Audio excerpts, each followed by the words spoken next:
when the king or the queen sits in the throne, the place from which the decisions are made, everything is right with the kingdom. Now that's my understanding of the goal. One of the goals of, I do therapy with people throughout the week. And so what I attempt to communicate to them is, one of my goals is to help them listen to the voice of the king or the queen that exists within them, that knows the right thing to do for them and their kingdom. That's you, your family, your couple, your community, your tribe, your culture, the planet. The king knows, the queen knows. Now the challenge is, you see, there's a bunch of other characters that slip into the throne because they want to make decisions. And then if another character, because they have another agenda, these characters, a good representative example would be an addiction. So some addiction takes over, slips into the seat of power. In other words, the decisions are based on, I got to keep getting whatever it is I think I need in order to be okay. And that becomes a priority. So now the kingdom goes out of whack. Could be work, could be the obvious ones, Could be work, could be love, could be sex, could be money. So when the addiction becomes the voice that rules the kingdom goes out of whack. So part of the challenge, one of my sayings is, until we identify a character who's taken over the throne, we think it's the king or the queen. These voices and attitudes are so powerful, and we're so used to them, that we say, oh yeah, of course I want to, who was it? Philip Seymour, who died yesterday, 2 days ago. Amazing actor, strung out on heroin. Damn, bad. Probably felt no pain on the way out. Left 3 little kids. Bad. So he had been sober for 20-some-odd years and slipped.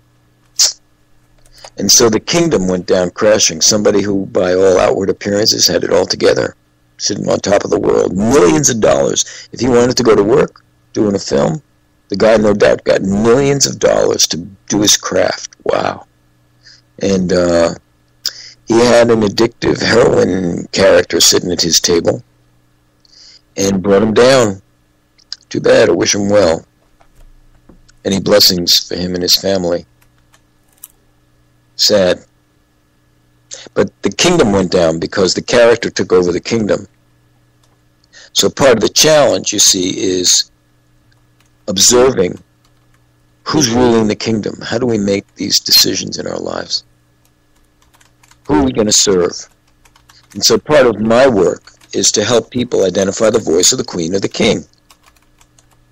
And easier said than done. Easier said than done. To do that, you have to figure out, there's a Buddhist little saying or aphorism, which is, when someone asks the monk, who are you? The monk responds, I don't know who I am, but I know what I'm not. I'm not my thoughts, not that. I'm not my feelings, not those. I'm not my body sensations. I'm not my possessions. I'm not my desires. I'm not this, I'm not that. So I may not know who I am, but I know what I'm not, which is a pretty good head start. So learning to hear the voice of the king or the queen is, on one level, learning to identify what's not the voice of the king or the queen. One way of doing that is you keep listening to those voices and you keep ending up banging your head against a wall. Instead, okay, wait a minute, that's not it. This addiction thing or alcohol or whatever it is that's causing me to do A, B, and C, I've been listening to that voice that says I have to have it. I don't know if I want to do that anymore. That's a wake-up call. That's a big deal because it helps you identify what's not the voice of the king or the queen. And once you identify what's not the voice, now you got to tie yourself to the mast because that voice isn't going anywhere right away. And that's what happened to Philip Seymour. God bless his soul. The sound of the sirens, that sweet sound, wanting to go to that sweet sound, those feelings you get when you start to go under on a really good morphine-based drug, seductive sensation. So it cost him the kingdom. So going back to emotional intelligence, when we realize that there's different ways of knowing, that you can have the voice of the queen or the king who knows exactly what's going on. You can have the power of your emotion, especially if it's anger, it's a secondary emotion, which is shielding you from primary emotion. It's protecting you from being vulnerable. And then you watch yourself allow your anger to determine your behavior and your fate. When you start to realize, is where the emotional intelligence comes in. When you realize that anger is a primitive emotion produced by a primitive part of your brain, now you can start to say, wait a minute, is that the way I want to live my life? How's that working out for me? How's that working out for me? Some Congress guy from Staten Island, New York, accused a newspaper, said he was going to throw a newspaper reporter over the barrier and basically kill him. I mean, this guy did that on camera. He was so upset because the newspaper reporter wanted to ask him about criminal charges being imposed upon him. The guy lost it. So, many examples of that. But a beginning is to question if you want to let that be what guides you. Do you want to let those eruptions of anger be the thing that determines your behavior? Now, most of the consequences, negative consequences from anger expression like that are with the people we love the most, our significant others and our kids and our parents and our siblings, maybe working partners. So the understanding that this is a primitive response, that's a shield, that can change your attitude. That could say, hey, maybe I don't want to do that anymore. Maybe there's some other way. Not to mention the fact that your soul is buried beneath the more vulnerable part of who we are. So that's what we talked about today. That's the brain's emotional intelligence, understanding that there's a time where thinking brain and analytics is the way to go, and there are times that emotional brain and emotional feelings and sensations that guide us are the way to go, and that when we use the one instead of the other, we don't end up with the best scenario. Hopefully the awareness of these things is meaningful. It is for me, because as I told you, I had the bottom knocked out from under me. I had to figure this stuff out at, I was about 25. So I'd like to go to change time, which is how I like to end the show every week. I refer to myself as the change agent. I welcome you to call in and tell me how it's working for you. So pick something you want to change.